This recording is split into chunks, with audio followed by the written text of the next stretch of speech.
महाभारत का युद्ध, धर्म और अधर्म के बीच सबसे बड़ा संग्राम। इस युद्ध में कई महान योद्धाओं ने भाग लिया। भीष्म, द्रोणाचार्य, कर्ण और अर्जुन। लेकिन इस युद्ध में एक ऐसा योद्धा भी था जिसकी उम्र सिर्फ 16 साल थी। फिर भी उसकी वीरता इतनी महान थी कि आज भी इतिहास उसका नाम सम्मान से लेता है। वह योद्धा था अभिमन्यु। अभिमन्यु थे महान धनुर्धर अर्जुन के पुत्र और सुभद्रा के बेटे। उनकी माता सुभद्रा भगवान कृष्ण की बहन थीं। इस तरह अभिमन्यु सिर्फ अर्जुन के पुत्र ही नहीं, बल्कि भगवान कृष्ण के भांजे भी थे। कहा जाता है कि अभिमन्यु ने युद्ध की कला अपनी मां के गर्भ में ही सीख ली थी। एक दिन अर्जुन सुभद्रा को चक्रव्यूह तोड़ने की रणनीति समझा रहे थे। गर्भ में मौजूद अभिमन्यु यह सब सुन रहे थे। अभिमन्यु ने चक्रव्यूह में प्रवेश करने का तरीका तो सुन लिया, लेकिन बाहर निकलने का तरीका सुनने से पहले ही सुभद्रा सो गईं। इसलिए अभिमन्यु को चक्रव्यूह में घुसना आता था, पर बाहर निकलना नहीं। जब कुरुक्षेत्र का युद्ध शुरू हुआ, तब अभिमन्यु भी पांडवों की सेना में शामिल थे। वह युवा थे, लेकिन उनकी वीरता किसी भी महान योद्धा से कम नहीं थी। युद्ध के 13वें दिन कौरवों ने एक खतरनाक रणनीति बनाई, चक्रव्यूह।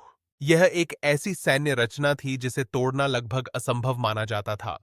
इस चक्रव्यूह का नेतृत्व कर रहे थे महान गुरु द्रोणाचार्य। उस दिन अर्जुन युद्ध के मैदान में नहीं थे। पांडव सेना के सामने सबसे बड़ी समस्या यह थी कि चक्रव्यूह को तोड़ेगा कौन। तभी आगे आए युवा योद्धा अभिमन्यु। उन्होंने कहा, मुझे चक्रव्यूह में प्रवेश करना आता है। पांडवों को पता था कि अभिमन्यु को बाहर निकलना नहीं आता, लेकिन युद्ध की स्थिति इतनी गंभीर थी कि कोई और विकल्प नहीं था। भीम, युधिष्ठिर और अन्य योद्धाओं ने कहा, हम तुम्हारे पीछे पीछे आएंगे।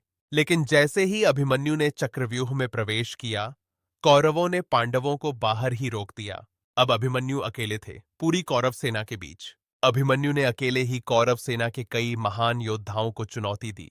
उन्होंने एक के बाद एक योद्धाओं को पराजित किया।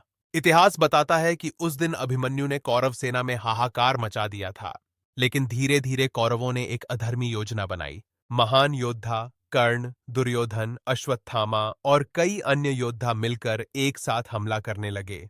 महाभारत के नियमों के अनुसार एक योद्धा पर कई योद्धाओं का हमला करना अधर्म था, लेकिन कौरवों ने नियम तोड़ दिए। अभिमन्यु के धनुष को तोड़ दिया गया, उनका रथ नष्ट कर दिया गया। लेकिन उन्होंने हार नहीं मानी। उन्होंने तलवार उठाई, फिर गदा उठाई और अंत में रथ का पहिया उठाकर भी युद्ध किया।